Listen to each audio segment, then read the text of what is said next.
अस्सलाम वालेकुम, कैसे हैं आप सब? मैं उम्मीद करती हूँ आप लोग सब ठीक-ठाक होंगे, खुश होंगे। आप सबको सबसे पहले मेरी तरफ़ से बहुत-बहुत ईद मुबारक।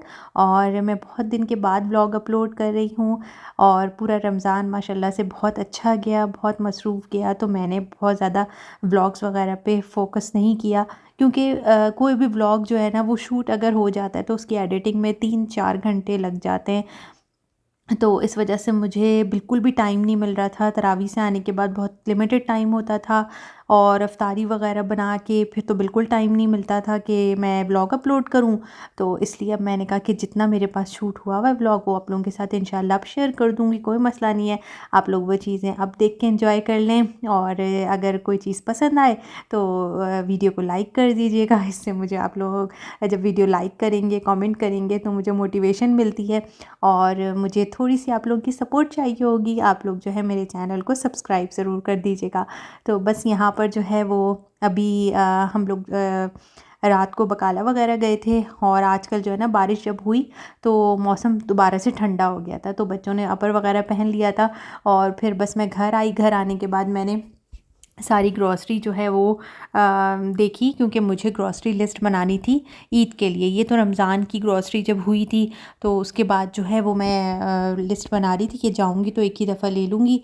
और क्योंकि समटाइम्स होता है हस्बैंड घर पे नहीं होते और ईद के करीब करीब के दिनों में इतना रश हो जाता है। तो इसलिए जो है ना मैं अभी ये चीज़ें देख रही थी कि जल्दी से मैं ग्रॉसरी लिस्ट बना लूँ और फिर उसके बाद जाके ग्रॉसरी कर लूँगी। तो बस यहाँ पर वही चीज़ें देख रही थी, साथ-साथ रीफ़िल भी कर रही थी चीज़ें और ये काम जो है वो मैं सहरी से पहले कर रही थी। और लास्ट के दिनों में ना क़यामुल लैल भी स्टार्ट हो गई थी।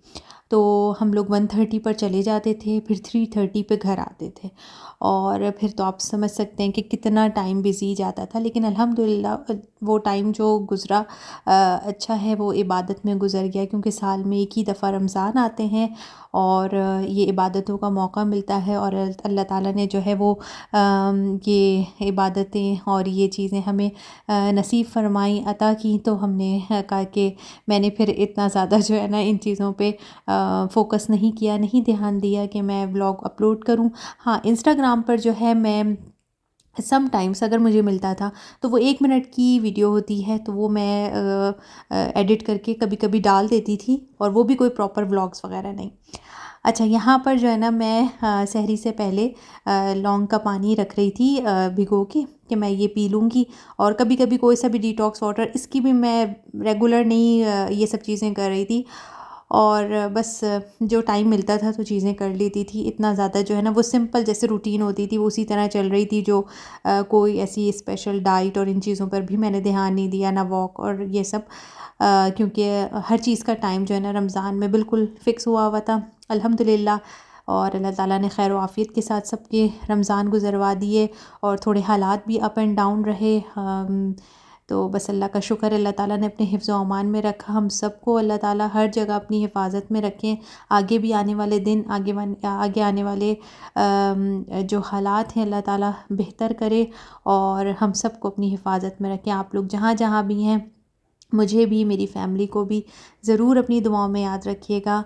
और तमाम जितने भी इंसान हैं, जितने भी मुसलमान हैं, लोग हैं, सबको अल्लाह ताला अपनी हिफ्ज़ व अमान में रखें। आमीन सुम्मा आमीन। तो बस यहाँ पर जो है वो मैं रेसिपी बना रही थी और यहाँ पर मुझे एक इंस्टाग्राम के लिए भी शूट करना था।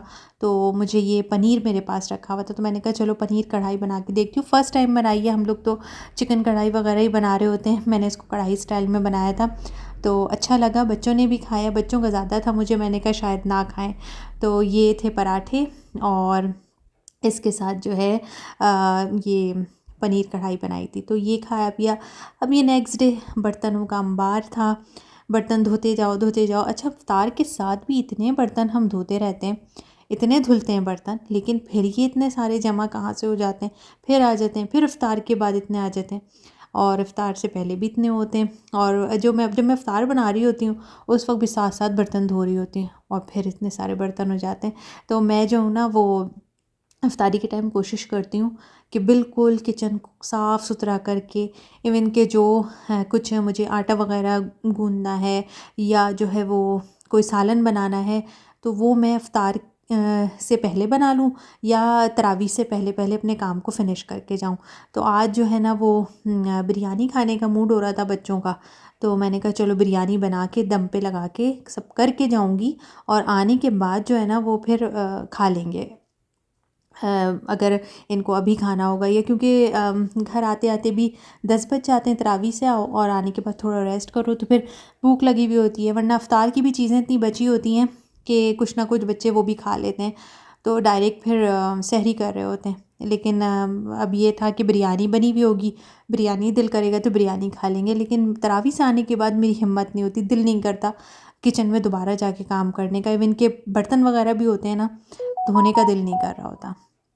तो बस अभी मैं इसके साथ मेरे बच्चों को ये पापड़ बहुत पसंद है बिरयानी के साथ, और ये खाते हैं शौक़ से सभी।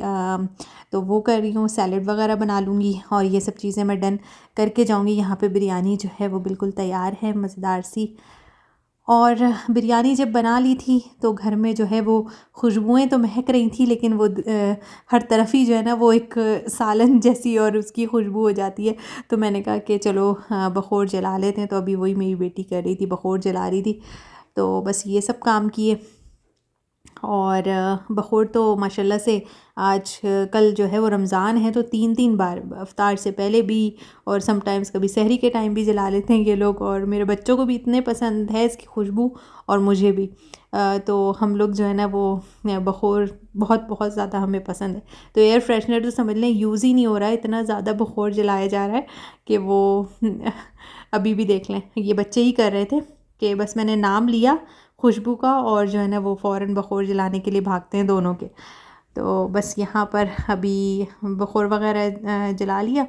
अच्छा, अब मेरा प्लान था कि पाकिस्तानी कपड़े जहाँ मिलते हैं उस शॉप पे जाएंगे, और पहले जो है ना बिल्कुल भी यहाँ पर आप सोच भी नहीं सकते, सिर्फ जे डॉट तो यहाँ पर है, बहुत पुराना है, लेकिन बहुत ज़्यादा एक्सपेंसिव है टू बी ऑनेस्ट। कि आप जो है ना बहुत मजबूरी है तो ठीक है ले लें, लेकिन बहुत एक्सपेंसिव है। तो इसलिए जो है ना यहाँ पर कोई ऐसी शॉप्स इतनी अच्छी थी नहीं रियाद में। अब माशाल्लाह से हारा में इतनी अच्छी अच्छी शॉप्स खुल गई हैं, इतनी अच्छी अच्छी शॉप्स खुल गई हैं। थोड़े से प्राइस ज़्यादा होते हैं, लेकिन माशाल्लाह से वहाँ पर भी जो है ना हर वक्त सेल लगती रहती हैं। तो अगर 60-70 रियाल में भी आपको 3 piece suit stitch unstitch suits मिल जाते हैं। तो अगर आप स्टिचिंग खुद करते हैं तो आप वेल एंड गुड, ज़्यादा अच्छा है कि आप लेकर स्टिच कर लें। और अगर टेलर से सिलवाना है तो फिर टेलर की तो आप लोगों को पता है कि सिलाइयाँ इतनी ज़्यादा होती हैं, तो वो फिर अच्छा खासा महंगा पड़ जाता है। तो इसलिए ये यहाँ पर ये मैं आई थी तैयबा कलेक्शन, हारा में था, और मैं गई थी अयानास।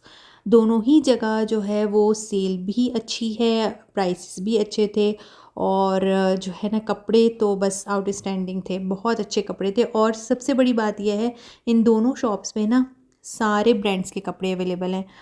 तो मैंने कहा कि यहाँ पर जो है वो आप देख सकते हैं कॉटन पे थे, खाली कुर्तियाँ भी थीं, और इवन के आपने सिंपल लेने हैं बिल्कुल जैसे कैजुअल यूज़ के लिए तो 30-30 रियाल के 3 पीस भी अवेलेबल थे। और इसके अलावा 50 रियाल, 69 रियाल, 70 रियाल सारे ड्रेसेस अवेलेबल थे। इंशाल्लाह ताला मैं भी आप लोगों को दिखाऊंगी कि मैंने कौन सा ड्रेस लिया, और बहुत अच्छा जो है ना वो मुझे भी मिल गया था, बहुत अच्छे प्राइस में मिला मुझे। और जिस सूट को देख रहे थे ना तो वाकई में दिल आ रहा था उस सूट पे, इतने प्यारे प्यारे ड्रेसेस थे। तो ऐसा ऐसा नहीं आप फील हो रहा था जाने के बाद कि भाई जो है ना वो ड्रेसेस ऐसे ही बकवास से आराम के ये फ़जूल के पैसे इन्होंने ले रहे हैं, नहीं।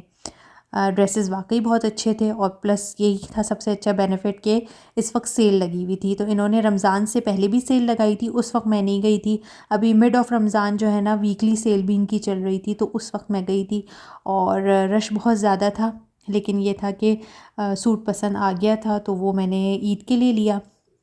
और ईद के बाद शादियां होती हैं यहाँ पर भी जो है वो देसी फैमिलीज़ वगैरह जो शादियां होती हैं, तो लॉन्ग ड्रेसेस और शरारे गरारे इतनी चीज़ें थीं और इतने हसीन हसीन ड्रेसेस थे। तो हैवी ड्रेसेस तो हम मेरे पास ऑलरेडी इतने रखे हुए हैं, तो हैवी ड्रेसेस की तरफ तो मैं बिल्कुल भी नहीं जा रही थी। बस मुझे ये था हल्की सी भी एम्ब्रॉयडरी वाला मिले या ना मिले, मुझे एम्ब्रॉयडरी ना भी हो, लेकिन मैं हल्के से हल्का लूँगी ताकि मैं फ्राइडे वाले दिन पहन लूँ, बीच में कभी पहन लूँ। हैवी नहीं लेना मैंने। सो मुझे मेरी पसंद का ड्रेस मिल गया था। मैं आप लोगों के साथ ज़रूर ईद की सारी शॉपिंग आप लोगों के साथ शेयर करूँगी।